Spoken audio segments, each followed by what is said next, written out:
Good afternoon छात्रों, दीपक सिंह व्यवसायिक।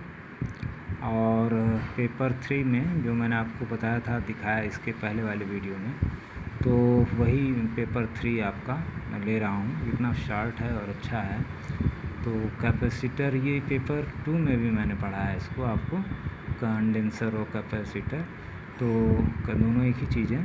तो इसको आप पेपर 2 से भी समझ के लिख सकते हैं, पेपर 3 में भी ये है। तो मैंने हमेशा आपको कहा है कि पेपर 2 और 3 हमें कुछ कॉमन रहते हैं क्वेश्चन। आइए देखते हैं कि स्थितिज ऊर्जा की खोज जब हुई 600 वर्ष पूर्व ग्रीस में, तो ये जो है बेन साहब ने, भौतिक शास्त्री थे डच के, और 1946 में इन्होंने कैपेसिटर की खोज की और इसका नाम लेडेन जार रखा। लेडेन जार जैसे पानी में भरे ग्लास को जार आप कह लें, तो उस तरह से रखा गया। और बाद में माइकल फैराडे ने इसको अच्छे से समझाया और वैज्ञानिक वोल्टा जो साहब थे, उन्होंने 1872 में इसे कंडेंसर नाम दिया। और माइकल फैराडे ने इसे 18वीं शताब्दी के बाद विद्युत और कैपेसिटेंस की प्रकृति का निर्धारण किया। तो फैराडे इनकी इकाई भी, कैपेसिटर की इकाई भी फैराडे के नाम से गई। और संधारित्र क्या है, मेनली आप जान लीजिए कि दो धातु की अगर प्लेट हैं और उनके बीच इंसुलेटिंग पदार्थ रख दिए जाएं, तो इस प्रकार से बने इस जुगाड़ को हम कैपेसिटर कहते हैं, सीधी सी बात। और इसका प्रयोग आगे देखेंगे। तो फिलहाल तो देखिए कि ये एल्युमिनियम की तरह से ऐसे रख दी गई, तो बीच में जो है धातु प्लेट किनारे और अंदर इंसुलेटिंग मटेरियल। तो विद्युत रोधी कागज़ भी रख सकते हैं आप, विद्युत रोधी पदार्थ। इस तरह से आप इसकी आंतरिक संरचना कह सकते हैं। और इसके एक सिरे पर प्लस सिद्धांत अगर देखें तो दूसरे पर माइनस। तो इलेक्ट्रॉनों को, स्वतंत्र इलेक्ट्रॉनों को अपनी ओर आकर्षित करेगा। बैटरी का धनात्मक टर्मिनल ए आपका जो है हम ए से बी की तरफ आकर्षित करेगा। अब इसको अगर हम इस तरह से देखें, तो अगर ये आप देखिए तो इस तरह बना भी लें, तो P और P2, तो ये देखिए आकर्षित इधर चलने से इधर ये कैपेसिटर की समानांतर प्लेट, कैपेसिटर की एक फिगर हुआ।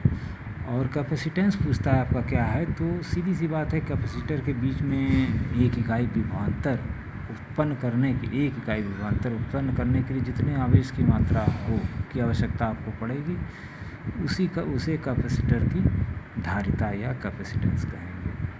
तो इसे हम C से दिखाते हैं, C=Q/V। सेकंड पेपर में भी हमने आपको बताया था। और फैराडे कूलाम पर वोल्ट भी आपने समझा था। फैराडे को 10⁻6 माइक्रोफैरड भी कहा गया था, और 1 माइक्रोफैरड बराबर 10⁻⁻6। तो फैरड बड़ी इकाई है, माइक्रो छोटी हो जाती है। तो मिली, माइक्रो, नैनो, पिको, तो पिको पे 12 आ गया था, 10⁻12। इस तरह से आप अगर देखें तो ये आपका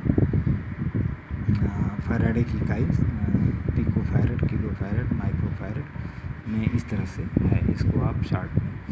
और कैपेसिटिव रिएक्टेंस क्या है, रिएक्टेंस क्या मतलब, किसी कैपेसिटर को AC सर्किट में जोड़ दिया जाता है, तो कैपेसिटर जो है AC के प्रवाह में बाधा उत्पन्न करता है, तो उसे कैपेसिटिव रिएक्टेंस कहते हैं। और उसे XC इस तरह से दर्शाया जाता है, और ये बराबर होता है 1/C। और ये समानुपाती होता है 1/F फ्रिक्वेंसी के। ये कैपेसिटिव सर्किट डायग्राम आप देख लीजिए। अब कैपेसिटर कैसे काम करता है, तो आप जानते हैं कैपेसिटर चार्जिंग और डिस्चार्जिंग करता है। यह ऊर्जा को अपने अंदर एक आवेश को एकत्रित करता है और फिर उसे ज़रूरत पड़ने पर सर्किट को देता है, ये इसका काम है। और जब किसी कैपेसिटर को DC में दिया जाता है, तो दोनों पैरेलल प्लेटों के बीच दबाव बनता है। इसके धारा बह नहीं सकती कैपेसिटर में से होकर, इसलिए ये यहाँ पर इसका काम दिया जाता है इस तरह से। यदि कैपेसिटर को DC सप्लाई देना बंद न किया जाए, तो कैपेसिटर में स्टोर सप्लाई डिस्चार्ज नहीं होगी, क्योंकि दोनों प्लेटों के बीच कोई इलेक्ट्रिकल चालकता वाला रास्ता तो होगा नहीं। लेकिन कैपेसिटर के अक्रॉस लोड अगर लगा देने से, एक चालक अगर आप रास्ता उत्पन्न हो जाता है तो कैपेसिटर की एक प्लेट से दोनों प्लेट के बीच इलेक्ट्रॉन का प्रवाह होने लगता है और यह प्रवाह तब तक चलता रहता है कि दोनों प्लेटों की इलेक्ट्रॉन की मात्रा समान नहीं हो जाती। मैं इसे पेज में भी आपको देता हूँ। यह डिस्चार्ज अवस्था कहलाती है। इसे कैपेसिटर का डीसी सिद्धांत पूछ सकता है। कैपेसिटर का डीसी सिद्धांत क्या है? तो ये छोटा छोटा सा सवाल है इसके अंदर और इसकी निर्भरता भी आप देख लें तो कैपेसिटर की कैपेसिटेंस की निर्भरता क्या होगी भाई। जो आप प्लेट लगाएंगे धातु का उसका क्षेत्रफल पर सी समानुपाते ए उनके बीच की दूरी 1/d दोनों प्लेट के बीच की दूरी और आर जो है आपका जो उसके बीच में पदार्थ रखे हैं उसका नियतांक है पदार्थ का इलेक्ट्रिक गुण डाई इलेक्ट्रिक पदार्थ का गुण आर। तो इस तरह से अभ्रक का 5.8 होता है, निर्वात का 1 होता है। तो कैपेसिटर के कार्य भी हैं, बहुत से कार्य करता है। डीसी सप्लाई को रोकता है, एसी को पास कर देता है, फिल्ट्रेशन करता है, दो विभागों को आपस में जोड़ता है, अलग भी करता है और ट्यून रेजोनेंट फ्रिक्वेंसी भी देता है।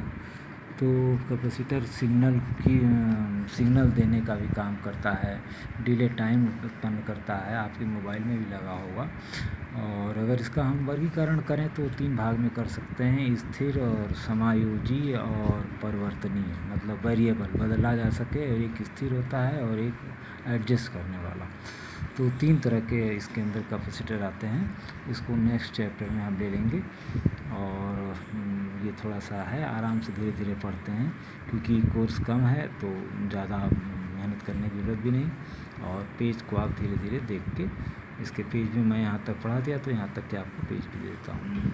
थैंक्स।